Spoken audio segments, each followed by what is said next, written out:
پورے والا ملتان ضلع کا ایک چھوٹا سا قصبہ تھا اور یہی ہمارا آبائی گاؤں تھا۔ ہمارے آباء و اجداد کی یہاں ذمہ داری تھی اور وہ مدتوں سے یہاں آباد تھے۔ والد صاحب کو وراثت میں جاگیر تو نہیں ملی، بس تھوڑا سا حصہ ملا تھا جس کی کاشت سے اچھا گزارا ہو رہا تھا۔ تاہم ایک چھوٹا ذمہ دار بھی لگن کے ساتھ اپنی زمینوں کی آبیاری کرتا رہے تو نصف عمر گزرنے تک وہ بہت خوشحال ہو جاتا ہے اور کافی رقم پس انداز کر سکتا ہے۔ بات بس طریقے اور سلیقے سے زندگی گزارنے کی ہے۔ میرے والد نے بھی اپنے آباء و اجداد کی طرح زمینوں سے محبت کی، کیونکہ وہ سمجھتے تھے کہ یہ رزق کا ذریعہ اور خوشحالی کی ضمانت تو ہیں ہی، مگر عزت اور زمین کا ساتھ چولی دامن کا ہے۔ وہ کہا کرتے ہیں کہ زمین تو عزت ہے، اگر یہ نہیں تو در در بھٹکنا بہت گھاٹے کا سودا ہے، لہٰذا ذمہ دار بڑا ہو یا چھوٹا اسے اپنی زمین نہیں بیچنی چاہیے۔ تبھی والد صاحب نے کبھی ملازمت کا نہیں سوچا۔ سال بھر کا اناج اور کپاس کی فصل سے اتنی آمدنی ہو جاتی تھی کہ گھر میں کسی شے کی تنگی نہ تھی۔ بینک بیلنس بھی اتنا رہتا کہ چاہتے تو کاروبار کر سکتے تھے۔ دوست مشورہ بھی دیا کرتے، مگر وہ کہتے کہ ذمہ دار کو ذمہ داری ہی راس آتی ہے۔ تاجر ہونے کے لیے تجربہ چاہیے اور تجربہ باپ دادا سے ملتا ہے۔ ہمارے باپ دادا کاشت کے ماہر تھے، ہم بھی ذمہ دار سے ہی پھلتے پھولتے رہیں گے۔ کاروبار ہمارے بس کا روگ نہیں ہے۔ وہ یہ بھاشن اور لمبی تقریریں جب ہم بچوں کے سامنے کرتے تو ہمیں بڑی بیزاری ہوتی، خاص طور پر بھائی کو کہ جنہیں زراعت سے ذرا بھی دلچسپی نہ تھی۔ اسے تعلیم حاصل کرنے اور شہر جانے کا شوق تھا۔ والد صاحب تعلیم کے خلاف نہ تھے، انہوں نے سب بچوں کو تعلیم دلائی، لیکن وہ اپنے آبائی علاقے کو چھوڑ کر شہر جانے کے ہرگز قائل نہیں تھے۔ جب میں نے میٹرک پاس کر لیا تو والد کو میرے بیاہ کی فکر ہو گئی۔ انہوں نے جھٹ پٹ اپنے قریبی عزیز کے بیٹے کے ساتھ میری شادی کر دی۔ جب میں دلہن بنی عمر 17 سال تھی۔ میرے شوہر کی بھی تھوڑی سی اراضی تھی، اپنی ہی زمین پر سڑک کنارے چند دکانیں بھی تھیں۔ سسرال والے امیر کبیر نہ ملے، مگر جیسا میکے میں خوشحال سیٹ اپ تھا ویسا سسرال میں بھی تھا۔ سب سے بڑی بات یہ کہ شوہر محبت کرنے والے تھے۔ شادی کے سال بعد ہی مجھے بچوں نے گھیرنا شروع کر دیا۔ وقت کے ساتھ یکے بعد دیگرے 4 بچے ہو گئے اور میں ان کی معصوم چہکاروں میں کھو گئی۔ لگتا تھا اب اس مطمئن زندگی میں کوئی غم نہ آئے گا، مگر سکون اور مسرت کے برس چھوٹے ہوتے ہیں۔ کون سا آدمی ہے جس نے غم کے ساتھ موت کا وار نہیں سہنا؟ میرے در پر بھی ایک روز ایک بری خبر نے آ کر دستک دی اور میری ساری خوشیاں ہوا میں تحلیل ہو گئی۔ اطلاع لانے والے نے بتایا کہ آپ کے شوہر جو دوستوں کے ساتھ شکار پر گئے تھے، ان کو کتے نے کاٹ لیا اور اسپتال لے گئے ہیں۔ ان دنوں کتے کے کاٹنے پر پیٹ میں 14 انجیکشن لگائے جاتے تھے۔ کوئی قسمت والا ہو تو بچ جاتا، ورنہ کوئی علاج نہ تھا۔ یہ کتا جنگلی تھا جو اچانک جھاڑیوں سے نکل کر ان پر حملہ آور ہو گیا تھا۔ ایک دوست نے اس کتے پر فائر کر کے اسے ہلاک کر دیا اور یہ لوگ جو سور کا شکار کرنے گئے تھے، جو فصلوں کو خراب کرتے تھے، خود غم کا شکار ہو کر آ گئے۔ اللہ تعالیٰ جسے چاہے لمبی عمر دے، ورنہ تو ایک پھانس بھی موت کا بہانہ بن سکتی ہے۔ اجمل بھی کتے کے کاٹنے سے نہ بچ سکے اور میں بچوں کی ذمہ داریاں نبھانے کو اکیلی رہ گئی۔ جوانی میں تو بیوگی مصیبت کے پہاڑ کی طرح ٹوٹتی ہے۔ ہمارا سارا اثاثہ میرے شوہر تھے۔ اپنے پیچھے وہ جو اثاثہ چھوڑ گئے، اس میں بھی قانوناً اور شرعاً ان کے رشتہ داروں کی شراکت موجود تھی۔ بچوں کے حصے میں کچھ آیا، زیادہ نہ تھا، بس گزارا تھا۔ انہی دنوں میرے بھائی سالار کالج کی تعلیم سے فارغ ہو گئے۔ ابا جی نے اس کو کھیتوں کی دیکھ بھال پر لگانا چاہا، مگر اس نے انہی دنوں تعلیم مکمل کی تھی اور نیا نیا شہر سے آیا تھا۔ وہ اب دیہات کو رہائش کے لیے چھوٹا جان رہا تھا اور ذمہ داری اس کے نزدیک مشقت طلب اور فرسودہ سی بات تھی۔ اس بارے کئی بار ابا جان سے بحث ہو چکی تھی۔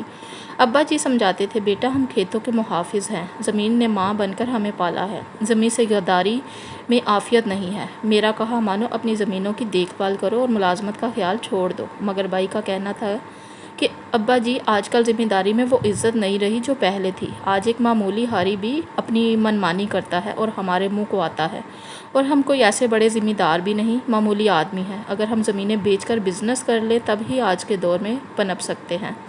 آج کل ہر شخص دولت کے پیچھے بھاگ رہا ہے، بلکہ دولت کے پیچھے نہیں، عزت کے پیچھے بھاگ رہا ہے۔ جہاں دولت سے عزت ملتی ہو وہاں لوگ دولت کے پیچھے نہیں بھاگیں گے تو کیا کریں گے؟ ابا جی سادے گاؤں کے آدمی، انہوں نے شرافت کو عزت کا معیار جانا تھا اور یہی سمجھتے تھے کہ عزت دولت میں نہیں بلکہ شرافت میں ہے۔ اور بھائی نئے زمانے کا لڑکا تھا، شہر جا کر کالج سے تعلیم پائی تو وہ خود کو ہم سب سے مختلف سمجھنے لگا۔ وہ اب کالج سے وابستہ تعلیم یافتہ باتیں کرتے ہوئے یہ بلا چکا تھا کہ ہر خاندان کی اور خاندانوں سے قوموں کی جڑیں اس دھرتی میں پیوست ہوتی ہیں جہاں ان کے آباء و اجداد نے صدیاں گزاری ہوتی ہیں۔ ان کی ریت روایات کو پل بھر میں تو نہیں مٹایا جا سکتا، مگر نئے خون میں تو نیا جوش ہوتا ہے۔ بالآخر ابا جان نے ہار مان لی اور کہہ دیا کہ بیٹا، والدین تو اولاد کی خوشی کے لیے جیتے ہیں، تم خوش تو میں بھی خوش۔ تم کو اگر کوئی اچھی اور باعزت ملازمت ملتی ہے تو کر لو، ذمہ داری کو تمہارا چھوٹا بھائی دیکھ لے گا۔ ابا جی، ملازمت جب بھی اچھی مل گئی کر لوں گا، فی الحال تو میں بزنس کرنا چاہتا ہوں اور شہر میں رہنا چاہتا ہوں، اور آپ جانتے ہیں کہ کاروبار شروع کرنے کے لیے سرمایہ چاہیے۔ بیٹا، میں نے لمبے عرصے سے رقم جوڑنی شروع کی تھی، اب اتنا روپیہ جمع کر لیا ہے کہ 2 مربع اور خرید لوں اور رقبہ بڑھا لوں، تاکہ وراثت میں میری ساری اولاد کو زمین کا اتنا ٹکڑا آ جائے کہ وہ اپنے کنبے کے ساتھ عزت سے خوشحالی کی زندگی بسر کر سکے۔ یہ سن کر سالار رو پڑا کہ وہ ترقی کرنا چاہتا تھا۔ کہتے ہیں بڑوں کے دل بڑے ہوتے ہیں۔ سو والد بولے، تمہاری خوشی کے لیے میں سرمایہ کاروبار کے لیے تم کو دے رہا ہوں، لیکن دھیان رہے کہ اس کو ایسے کاروبار میں لگانا کہ پیسے کے ضائع نہ ہونے کی ضمانت رہے۔ تم کو کاروبار کا تجربہ نہیں ہے، لوگ گھاگ ہوتے ہیں، کہیں ایسے لوگوں میں پھنس گئے تو منافع دور کی بات اصل زر سے بھی جاؤ گے۔ بھائی یہ سن کر خوش ہو گئے۔ کہا، ابا جی میرا یقین کیجئے کہ روپیہ کو محفوظ جگہ لگاؤں گا اور ساتھ ملازمت بھی تلاش کروں گا، آپ بس دعائیں دے کر مجھے شہر رخصت کیجئے۔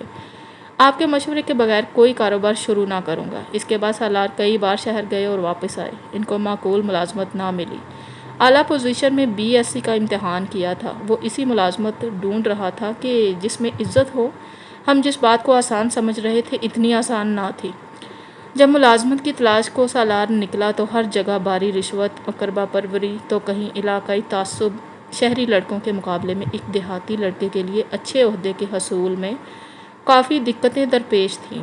انہی دنوں ایک ریٹائرڈ سرکاری ملازمہ سے ملاقات ہو گئی۔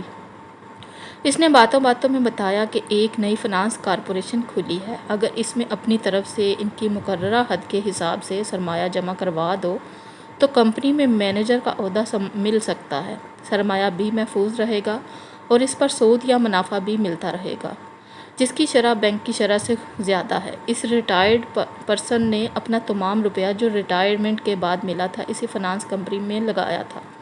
چونکہ بے اولاد تھا، سوچا کہ جو منافع ملے گا گزارا چلتا رہے گا۔ بھائی فوراً اس فنانس کارپوریشن کے مالکان سے جا کر ملا۔ انہوں نے کہا، ہم دوسرے شہر میں اپنی کمپنی کی برانچ کھول رہے ہیں، اگر تم مطلوبہ رقم جمع کروا سکو تو ہم تمہیں اس نئی برانچ کا مینیجر بنا دیں گے۔ تم کو اس طرح یہ فائدہ ہوگا کہ اچھی تنخواہ کے ساتھ ساتھ کل رقم پر 12% منافع ملے گا اور تمہارا اصل سرمایہ جوں کا توں محفوظ رہے گا۔ سالار کو یہ سودا اچھا لگا۔ ابا جان سے سرسری بات کی کہ ایک شخص نے اس طرح سرمایہ کاری کی ہے، مگر کھل کر اجازت نہ لی کہ والد جہاں دیدہ تھے ضرور منع کرتے۔ والد نے اپنی رائے کا اظہار کر دیا کہ جس شخص نے نئی کمپنی پر اندھا اعتماد کر کے ایسا کیا ہے، اسے سرمایہ سے ہاتھ دھونے پڑ جائیں گے، کیونکہ اکثر لوگ پہلے کمپنیاں قائم کر لیتی ہیں اور پھر لوگوں سے رقمیں اینٹ کر چلتے بنتے ہیں اور خود کو دیوالیہ ظاہر کر دیتے ہیں۔ تم ایسا مت کرنا، ورنہ میری تو ساری زندگی کی پونجی ڈوب جائے گی۔ ابا جی، ایسا کیسے ہو سکتا ہے؟ کتنے ہی گھرانوں کا سرمایہ ان کمپنیوں میں لگا ہوا ہے، کیسے یہ کمپنیاں اتنے سارے لوگوں کے ساتھ فراڈ کر سکتی ہیں؟ اتنا بڑا فراڈ کوئی بھی آسانی سے نہیں کر سکتا، جبکہ ان کمپنیوں کے بیشتر مالکان ملک کی جانی پہچانی شخصیات ہیں۔ ضرور ہماری وزارت خزانہ کے علم میں یہ لوگ ہوں گے۔ آپ تو بس بال کی کھال نکالنے بیٹھ جاتے ہیں۔ آپ پرانے وقتوں کے لوگ نئے عہد کے تقاضوں کو سمجھ ہی نہیں سکتے، جبکہ میرے پاس BCom کی تعلیم بھی ہے اور فنانس بارے خوب پڑھا ہے کہ سرمایہ کو کیسے بڑھایا جاتا ہے۔ بیٹا، تم نے لاکھ فنانس بارے پڑھ لیا، مگر میری ناقص عقل یہ کہتی ہے کہ دیہات کے لوگ اپنی رقموں کو زیادہ شرح منافع کے لالچ میں بینکوں میں جمع کروانے کی بجائے ان فنانس کمپنیوں میں جمع کرواتے ہیں کہ رقم نہیں ڈوبے گی۔ لالچ ان پر غالب آ جاتا ہے۔ نہیں ابا جان، اس طرح غریب دیہاتی نوجوانوں کو روزگار ملتا ہے، وہ خود اور اپنے رشتہ داروں کو باور کروا کر ان کی رقوم بھی لاتے ہیں تو یہ کمپنیاں مضبوط ہو جاتی ہیں۔ ان کی رقوم نہ صرف محفوظ ہو جاتی ہیں، کاروبار چل پڑنے کی بدولت وہ بعد میں جب چاہے نکلوا بھی سکتے ہیں۔ ابا جی نے مزید اسے سمجھانا وقت کا ضیاع سمجھا۔ وہ بھائی کے سامنے بے بس ہو گئے، سمجھ گئے تھے کہ یہ نادان منہ کے بل گرنے والا ہے۔ بھائی نے جو سوچا تھا کہ کر گزرا اور والد صاحب کی رضا کے بغیر سرمایہ ایک نئی فنانس کمپنی میں لگا دیا۔ اس لالچ میں کہ وہ اس کمپنی کی نئی برانچ کے ایریا مینیجر بنا دیے جائیں گے، تنخواہ اور منافع ملے گا اور اصل سرمایہ بھی کمپنی کے پاس محفوظ ہو جائے گا۔ اور ایسا ہی ہوا۔ بھائی نے روپیہ کمپنی کے حوالے کیا، نئی برانچ میں ان کو مینیجر لگا دیا گیا، تنخواہ ملنے لگی اور منافع بھی۔ 4-5 ماہ تو بڑی خوشی کے گزرے، کمپنی نے گاڑی بھی دے دی۔ بھائی کی شادی کی بات پکی ہو گئی کہ اب مینیجر تھے، اچھی تنخواہ اور گاڑی بھی تھی۔ برانچ میں میرا بھائی سفید و سیاہ کا مالک تھا، ان کے دستخط کے بغیر کوئی رقم نہ نکل سکتی تھی۔ انہی دنوں مالک نے کمپنی خسارے میں دے کر ملتان کی ایک اچھی سیاسی فیملی کو فروخت کر دی۔ نئے مالک نے سالار کو کہا کہ تم اگر اتنی رقم اور جمع کروا دو تو تم ہی کو ایریا مینیجر بنا دیں گے۔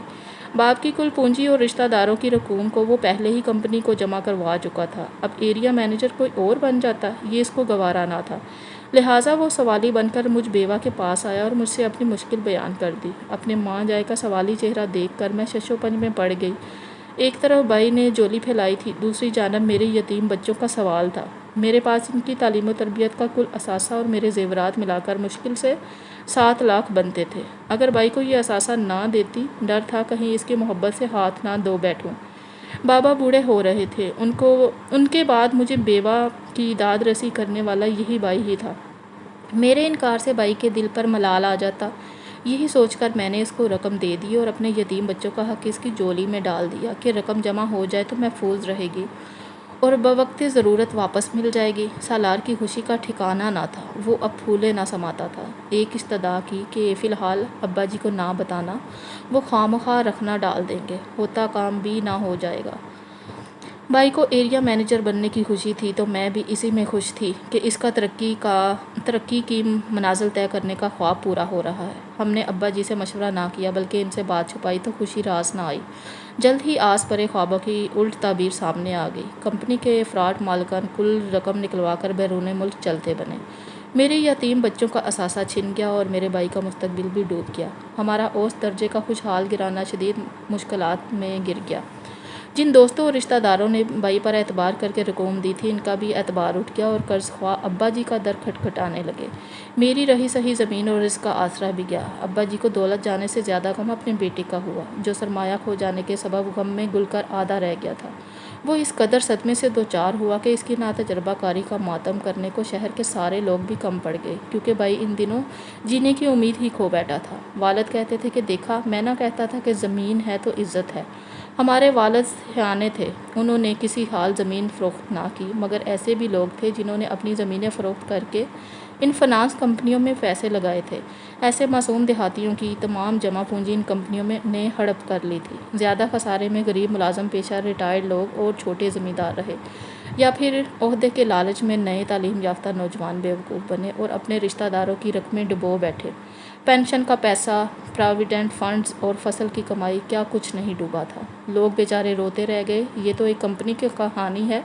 ایسی کئی فراڈ کمپنیوں نے ان دنوں ہمارے وطن کی سرزمین پر جنم لیا تھا اور نہ جانے کتنے گھرانوں میں خوشحالی کے چراغوں کو بجھا دیا۔